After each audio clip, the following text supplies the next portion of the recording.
Franquias. Elas estão em todo lugar, no cinema, na TV, nos games, na nossa infância e até na nossa vida adulta. Algumas nascem gigantes, outras crescem com o tempo, e tem aquelas que simplesmente nunca vão embora. Mesmo quando a gente acha que acabou, elas voltam. Seja em reboot, spin-off, nova versão, novo público, mas sempre tem uma coisa que me chama a atenção quando eu vou analisar alguma obra que tem muita longevidade. O começo. O exato momento em que tudo começou. Porque antes de virar fenômeno, nostalgia ou tradição, era só uma ideia. E eu confesso uma coisinha pra vocês. Eu tenho uma leve obsessão saudável por assistir ao primeiro episódio de grandes franquias quando eu vou começar uma. Pode parecer um costume meio estranho ou normal dependendo do seu ponto de vista, mas eu gosto muito de ver como tudo nasceu, o que já funcionava, o que envelheceu mal, e simplesmente alguns inícios podem parecer esquecíveis, outros constrangedores, mas tem uns que simplesmente são históricos do início ao fim. Só que existe uma obra específica que sempre me deixou um pouco pensativo. Uma que talvez tenha sido responsável por despertar uma paixão em mim. Uma que trouxe um conceito diferente para a época. Uma que deu certo e que não só revirou referência e tradição, mas nos faz ter uma leve pergunta que vem à mente. Ela é boa mesmo ou é só a nostalgia que tá falando mais alto? Olá, curiosos! Eu sou o Cosmic e no vídeo de hoje nós vamos investigar uma pergunta que parece simples, só que não é. Scooby-Doo Cadê Você é tão bom assim? Então, já deixa o like, se inscreve no canal e ativa o sininho pra não perder nenhum vídeo sobre esses moleques enxeridos e esse cachorro bobo. Então, vamos ao vídeo? Ah, mas se prepara que agora a gente tem uma vinheta.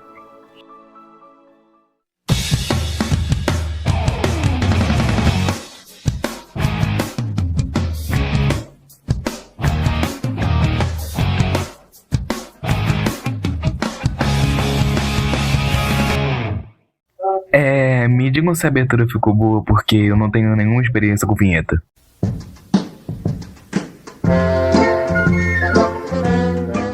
Mas antes da gente falar da série em si, a gente precisa voltar um pouco no tempo, a década final dos anos 60. Os desenhos de ação dominavam as manhãs de sábado na televisão americana. Produções como Space Ghost, Os Herculoides, O Homem-Pássaro eram exibidas e super vangloriadas. Todos no mesmo estúdio que também tem participação na história de Scooby-Doo, a Hanna-Barbera. Na época, parecia que estava tudo dando certo, mas aí, 1968 chegou, e junto com ele uma enxurrada de reclamações. Pais e associações começaram a criticar a violência exagerada nos desenhos infantis. A pressão foi tão grande que a indústria precisou recuar e os próprios desenhos citados antes foram encerrados até rapidamente. Os canais queriam menos pancadaria, menos agressividade e mais leveza. E a CBS, que exibia muitas produções da Hanna-Barbera, decidiu que precisava de algo diferente. E foi aí que a primeira versão nasceu. E surpresa! Não era Scooby-Doo. O projeto original se chamava Mysteries 5. A série contava a história de 5 adolescentes que formavam uma banda de rock enquanto viajavam pelo mundo resolvendo mistérios sobrenaturais. E um cachorro chamado Too Much. Pra quem não sabe, é demais em uma tradução livre. Sim, esse era o nome original do Scooby. Olha, eu tive que até respirar agora.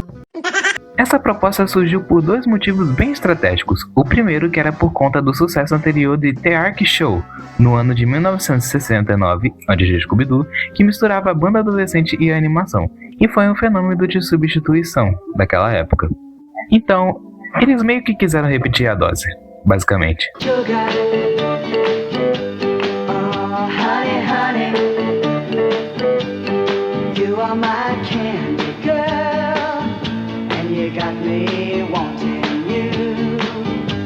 O segundo é que bandas jovens estavam em alta na cultura pop da época, então apostar nisso parecia garantir a audiência. Só que tinha um problema.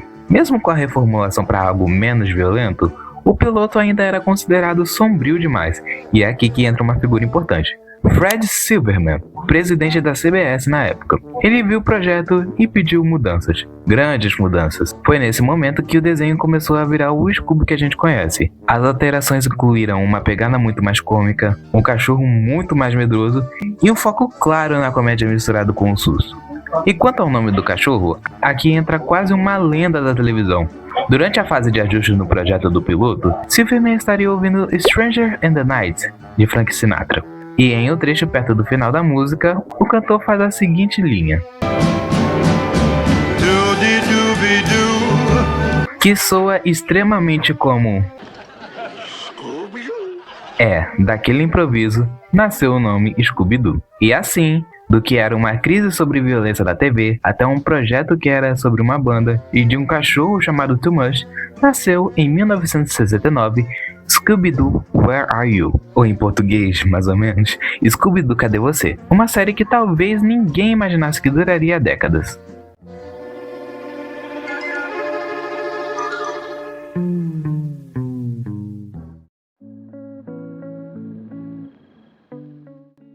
Em 13 de setembro de 1969, às 10h30 da manhã, estreava nas manhãs de sábado da CBS Scooby-Doo, Where Are You? O primeiro episódio foi What a Night for a Night, ou como ficou conhecido aqui, O Fantasma do Cavaleiro Negro. Ao todo foram produzidos 25 episódios divididos em 2 temporadas, 17 na primeira e 8 na segunda. Sim, só isso. Todos exibidos entre 1969 e 1970. Curtinho, direto, e pode ter certeza que ele já entrou pra história. E também foi aqui que conhecemos oficialmente a formação clássica da equipe. Fred Jones. Aqui ele era o líder, o estrategista, o cara das armadilhas mirabolantes.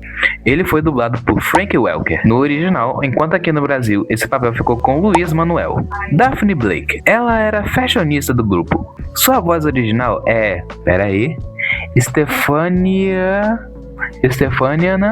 Stefaniana Christopherson na primeira temporada e depois ela passou para Heather North, eu acho. Já sua voz aqui no Brasil é feita por Juraciara Giacomo. Velma Dinkley. Ela era o cérebro da equipe. Sua voz original é feita por Nicole Jaffe, enquanto aqui no Brasil ela é feita por Naira Amorim. Salsicha Rogers. Sem muito mistério, ele é o medroso oficial do grupo, o pai de Doguinho.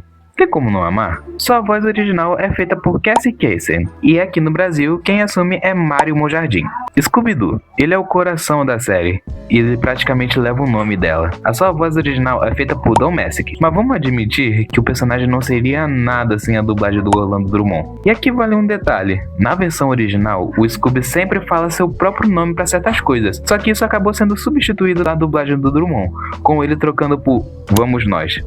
Vai lá entender.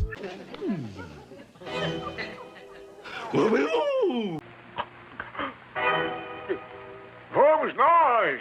Outro detalhe que eu notei, essa série teve 2 aberturas. Uma foi, obviamente, pra primeira temporada, que eu acho que é a que todo mundo conhece, e a segunda que foi pra segunda temporada.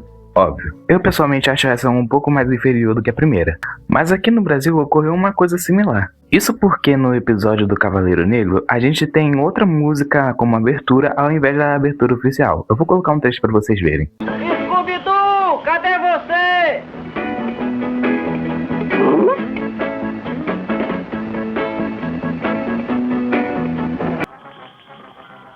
Scooby-Doo!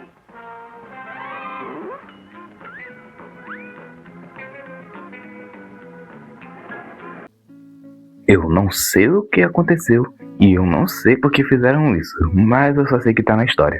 Os roteiros ficaram principalmente nas mãos de Joey Rube e Ken Spears. E mesmo com apenas 2 temporadas muito curtas, o impacto foi gigantesco. Bem, eu não achei em nenhum lugar o número exato de quanto foi a audiência na época, mas honestamente, ela deveria ter feito muito sucesso para ser lembrada até hoje. Em 2005, o Reino Unido divulgou uma lista dos 100 maiores desenhos animados de todos os tempos, e essa série ficou na 49ª posição.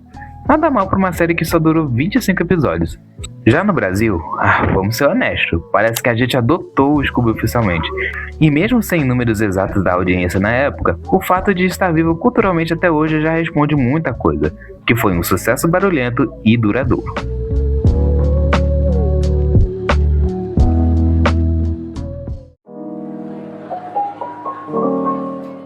Antes de eu dar a minha opinião geral sobre a série, eu resolvi fazer um teste. Pegar um episódio aleatório, sem apego emocional, sem ser o primeiro e sem ser o clássico óbvio pra analisar. Depois de pensar bastante, eu escolhi o 2º episódio da primeira temporada. Ele talvez seja o menos óbvio, apesar de ter um vilão bem marcante. Aviso rápido, essa parte vai ter spoilers, então eu recomendo vocês verem o episódio antes de ver a minha análise. Sim, eu sei que não tá fácil pros fãs e pra nós meros humanos normais que gostam de assistir Scooby-Doo, principalmente com a Paramount querendo comprar a Warner recentemente. Mas os fãs de Scooby-Doo são apaixonados e faremos de tudo pra manter a franquia viva. E foi com esse motivo em mente que foi feito o Scooby Plus. O Scooby Plus é uma plataforma de streaming dedicada a Scooby-Doo, contendo desde séries, filmes, episódios especiais e tem até os live actions e crossovers. E o melhor de tudo, é 100% gratuito, tem qualidade de até 1880p e não tem anúncio, nem na interface e nem durante a exibição. Eu quero agradecer muito a Central Scooby-Doo lá no Twitter por fazer um trabalho excelente como esse e por ter me deixado divulgar aqui no meu canal. Todos os créditos vão a eles. E pode ter certeza que eu vou pendurar esse comentário na minha parede ou tatuar ele nas minhas costas. Eu vou deixar o link do site aqui na descrição e aproveitem bastante. Agora, vamos ao mistério. O episódio começa com a Mistério S.A. indo passar um tempo na praia de Rock Point. Enquanto a turma se diverte com uma festa na praia, Scooby vai surfar. E é aí que ele encontra algo estranho na água. O mergulhador brilhante surge do nada. Scooby até tenta revisar o resto da turma. Nossa, um fantasma submarino. Só que quando todos olham, a figura simplesmente desaparece. No dia seguinte, já em uma lanchonete, Fred lê no jornal sobre o desaparecimento de barcos naquela mesma região em que eles estiveram no dia anterior. Outro barco desaparece misteriosamente. O delegado e a guarda costeira estão desconcertados com os acontecimentos. E um nome peculiar aparece na matéria: Ebenezer Tubarão. Isso significava que agora eles tinham um mistério nas mãos. A turma então vai até a casa de Ebenezer, que conta a lenda do Capitão Cutler, que era um mergulhador que teria morrido e agora voltado como um fantasma para se vingar. Típico. Eles sugerem que eles conversem com a viúva do capitão para obter mais informações. Fred e Daphne ficam nas redondezas para observar Ebenezer. Enquanto isso, Salsicha, Velma e Scooby visitam a casa da senhora Cutler. Puxa! Parece que isso aqui foi mobiliado para o dia das bruxarias. É evidente, a viúva é macumbeira. Lá descobrem que ela pratica bruxaria e que afirma ter trazido o marido de volta, só que não esperava que a vingança viesse junto. Mas o detalhe importante não é exatamente o feitiço. Eles então saem de lá com informações suficientes, mas depois acabam achando algumas algas marinhas brilhantes encontradas do lado de fora. Com a ajuda de Scooby para pegar, Velma descobre que esse tipo de alga só cresce no chamado cemitério de navios. Uma alga marinha fosfórea, encontrada apenas na área conhecida como cemitério dos navios. Foi lá que o navio do Capitão Cutler naufragou. Então, toda a turma decide investigar o local. No mar, eles seguem um iate que misteriosamente desaparece entre as rochas, e eles acabam encurralados. Sem alternativa, eles precisam mergulhar. Só que, claro, o Scooby não facilita o processo.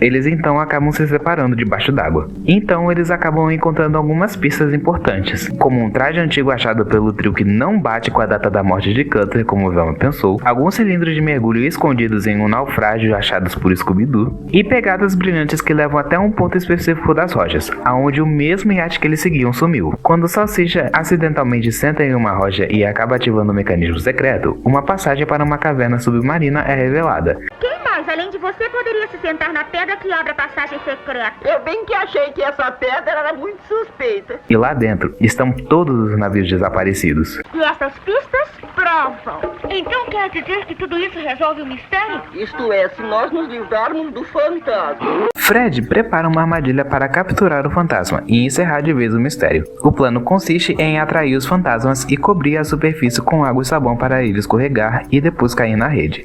Só que o plano dá errado, como sempre. O Scooby é lançado descontroladamente, mas no fim, o mergulhador é capturado na lancha.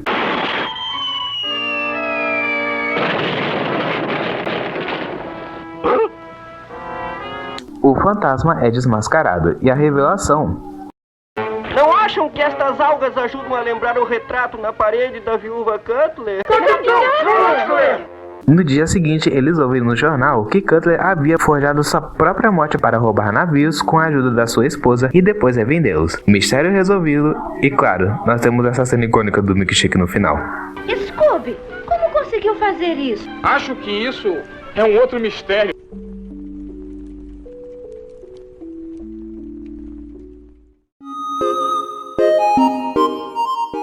Agora sim, pra encerrar de vez a minha opinião, e eu vou precisar ser bem honesto aqui, eu tenho um carinho enorme por essa primeira série de Scooby-Doo. Quem viu meu primeiro vídeo sabe muito bem disso, mas ao mesmo tempo, o meu lado crítico também fala um pouco mais alto, então vamos separar as coisas. Considerando a época, misturar mistério investigativo com comédia leve e uma fórmula episódica tão clara, era algo bem diferente do que a indústria fazia. Isso por si só já foi inovador dentro do contexto da época. A dinâmica do grupo é bem simples, só que é extremamente eficiente. Você entende quem é cada um em questão de minutos. Eles têm arquetipos claros, fácil assimilação e alto potencial de identificação. O terceiro e último ponto é a identidade visual. Tanto os personagens quanto os vilões são muito memoráveis. Eu também falei isso no meu primeiro vídeo, mas mesmo quem não lembra do episódio inteiro, provavelmente vai lembrar do tal fantasma que aparece. E onde exatamente ela envelheceu mal? Bom, aqui a gente vai ser um pouco crítico. A fórmula é bem repetitiva, muito repetitiva. Se você ver os episódios com mais atenção, você vai ver que a fórmula é repetitiva e muito repetitiva. Depois de alguns episódios, você já sabe exatamente a mesma estrutura: separação, correria, plano do Fred e desmascaramento. E não parece, mas isso pode cansar. Principalmente para quem cresceu com versões mais modernas, como o que é de novo Scooby-Doo Mistério S.A. ou até mesmo os filmes. Comparada a elas, a série original pode parecer um pouco mais simples. E, gente, honestamente, pra mim, a segunda temporada realmente tem episódios menos marcantes do que a primeira. Talvez porque eu não tenha tanta memória afetiva dessa temporada, tanto que eu só consigo me lembrar e gostar mais ou menos de 3 episódios dela. Mas então, é tudo isso que falam? Bom, eu vou dar uma resposta bem direta pra vocês. Ela não é exatamente perfeita, tipo, que desenho, que versão. Ela não é a versão mais complexa da franquia e ela também pode não ser a melhor escrita tecnicamente, mas ela é bem fundamental. Ela é boa? Sim. Ela foi revolucionária? Sim. Principalmente no contexto dela, mas talvez é a que fique de escanteio. Sinceramente, eu vou dar um 8 de 10. Ela cumpre o que promete, é consistente e tem identidade, mas também porque dá pra reconhecer que outras versões evoluíram a proposta. E talvez o maior elogio que eu posso fazer é: se a gente ainda tá debatendo uma série de 1969 em 2026, é porque alguma coisa ela fez certo.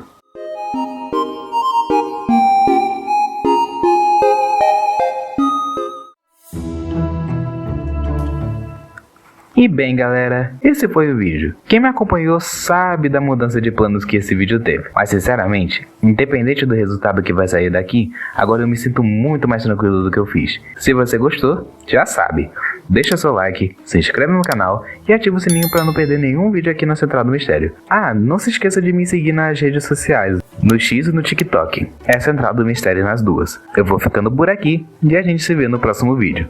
Tchau!